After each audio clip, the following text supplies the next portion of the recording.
Hi and welcome to leg stretching, 5 different exercises. And while we're going to do the stretching, I'm going to read something about the Circle of Willis. Participating in the exercises is at your own risk, and the Circle of Willis is part of the blood system, so I'm going to talk the whole time about the blood system. Now the first exercise, we are bringing one leg in front with the heel to the ground. And now we're going to bring that heel in, and we are stretching a bit in. And now we're going to contract the quads for a few seconds, and while we keep stretching, and when we release the quads again.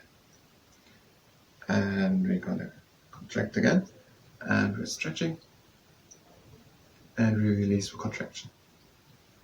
Keeping stretching, and we're contracting again.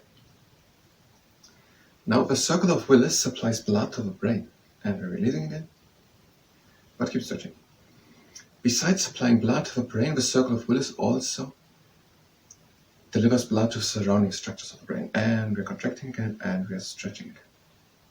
So the Circle of Willis delivers blood to the brain and also to the surrounding structures of the brain. And we're releasing again the contraction. Humans have a Circle of Willis delivering blood to the brain, but also mammals, birds, and reptiles. And we're contracting again and stretching. And there was another wet leg, and changing to the other leg. Leg in front, heel to the ground.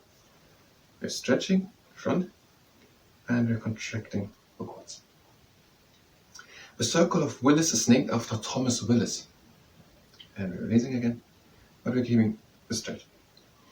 The way the Circle of Willis is arranged is so that it can, in the case of a blocked blood vessel, oftentimes preserve blood flow to the brain through other blood vessels.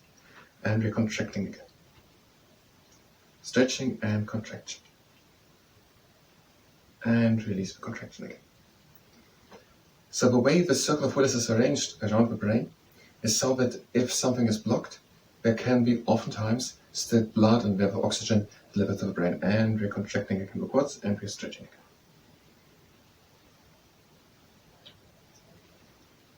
again. Another idea by the Circle of Willis, and we're releasing again, is arranged in that way is so that pulse pressure waves don't reach the brain so hard. And another idea is, and we're contracting again, pull the toes towards you, stretch a bit forward, and contract the quads. And we release again, and soon the last time. Another idea is that it helps to sense dehydration, the way the Circle of Willis is structured. And we're contracting again the quads, and stretching for the last time. And we're done with that stretch.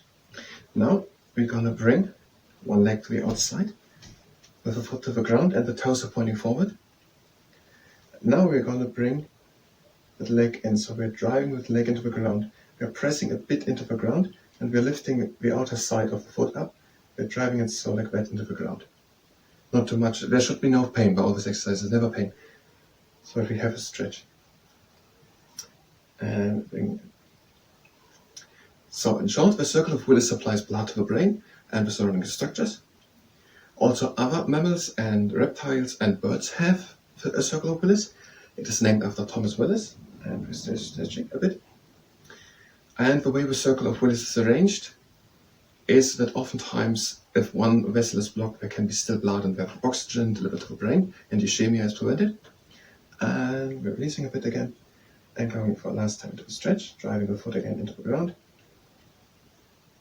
And it maybe helps the way it is arranged to soften strong pulse pressure waves, and it might help to sense upcoming dehydration, so that's to less water in the body. And we're done with that leg, we're changing to the other leg. Leg to the outside, foot on the floor. Now we're going to bring the leg in, and we're pressing a bit with the leg to the ground. And we're not going completely over the other part of the body, so we're going a bit in the direction. But it's mostly done in the work with the leg. So just more or less just tore, and the leg drives into the floor. The toes are pointing forward. This text titled The Circle of Willis Revisited for Brain Dehydration Sensing Facilitated by the Anterior Communication Artery, written by Madisha Fenrick, Carlo Habashinovic, Joseph Karian and Marie Schäfer, writes about this. why this Circle of Willis is arranged that way, or what that helps why that it is arranged that way. And we're releasing one more time. And under the intro section abstract, very right, and we're going again into the stretch. Yes, stay frontal with the head, with the pelvis. We hypothesize that a threat of dehydration provided selecting pressure for the evolutionary emergence and persistence of the anterior communication artery. ACOA, anterior communication artery, and we're releasing again. Now we're going to switch to the upper leg. In early amniotes. So they hypothesized that there was a pressure of evolutionary pressure that the Circle of Willis, or the anterior communication artery, helps to sense if there's too less water in the body, dehydration. And now we're going to bring the leg in the same position, but now we're going to turn it up and again in, and up and again in. The anterior communication artery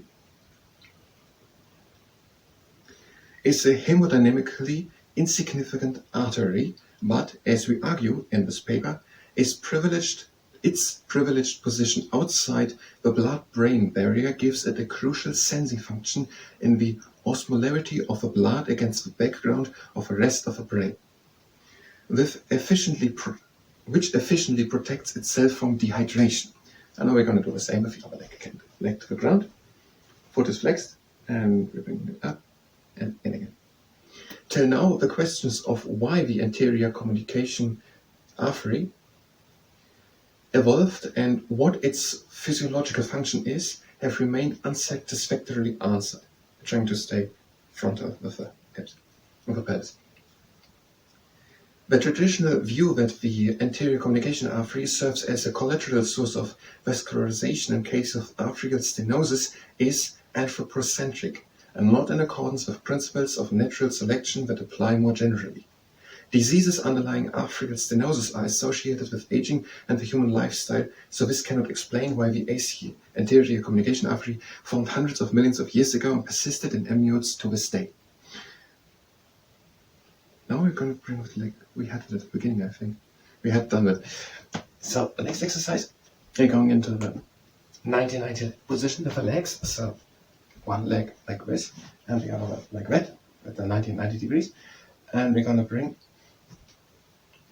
our arms towards that leg which is behind of us, and we're going sideways to the leg in front. The peculiar hemodynamic properties of the anterior communication artery could be selected traits that allowed for more efficient forebrain detection of dehydration and complex behavioral responses to water loss, a major advantage in the survival of early amniotes. This hypothesis also explains insufficient hydration often seen in elderly humans. And we are switching, we're going to do the same with the other leg. Again, 90 degrees here, 90 degrees here. And we're going the hands to the leg which is behind us, and we're going forward. And in the conclusion of this article, they write, the explanation with the function of the communication arteries of COW is to provide a collateral blood supply in case of arterial stenosis is anthropocentric and incorrect in light of the principles of natural selection. Atherosclerosis, the main cause of ICA stenosis, is typically a disease associated with aging and the human lifestyle. So it cannot explain why the COW formed more than 300 million years ago in early amniotes and persisted among living reptiles, birds and mammals. And now we're going to switch again to the other position. So we have it around. And now we're going to stretch forward. So we're turning to the leg in front and going down. No pain here or something. All this carefully. The PCOAs are remnants of primitive proximal segments of caudal cerebral arteries, hypoplastically remodeled due to the redirections of the blood supply from the carotid to the vertebrobasilar arterial system. If you want, you can stay in this stretch. If you like, you can go into the pigeon. The pigeon looks by everyone a little bit different. So more or less, the idea is to be on the front leg. That leg could be completely in that direction, the head could be down, and everything could be different. But something like that is the pigeon pose. The PCOAs are remnants of primitive proximal segments of caudal cerebral arteries. Hypoplastically remodeled due to the redirection of the blood supply from the caudal to vertebro-basilar arterial system. The circumstances that led to the emergence of the ACOA, however, are not well known.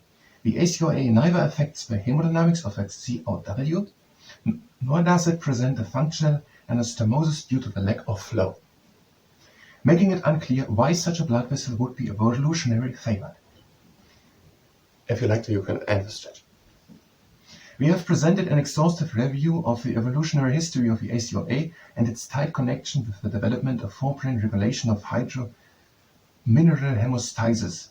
We argue that the peculiar hemodynamic properties of the ACOA could be selected traits that allow for a more efficient and timely response to water loss. And we are switching to the other leg. And first in the 90-90 position. And we're going a bit forward.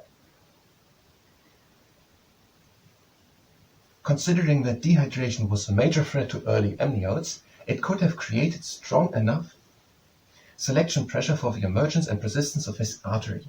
Because the ACOA is susceptible to remodeling during the course of aging-related diseases, we propose that altered hemodynamic conditions in the ACOA may cause impairment in the forebrain detection of dehydration and hence a decline in voluntary water intake, making an individual more prone to hypernatremia and neurogenic hypertension.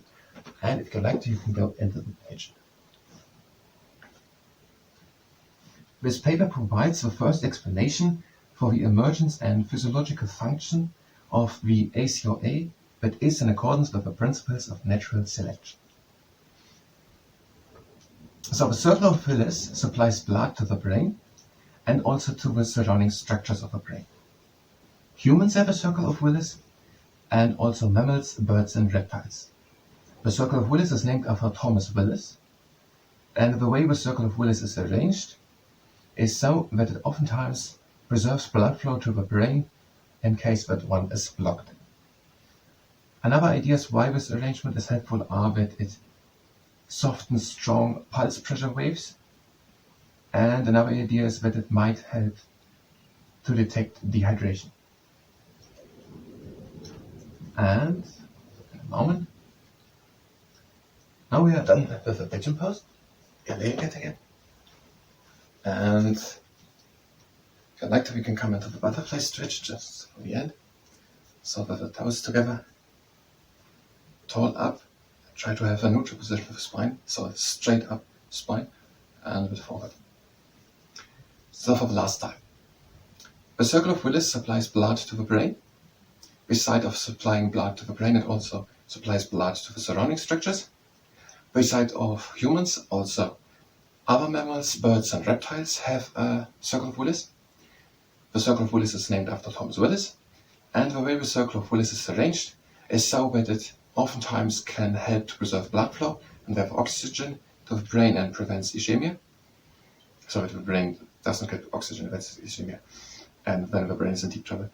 Another idea is that maybe that arrangement softens strong pressure waves, and another idea that it might help to prevent, to detect dehydration.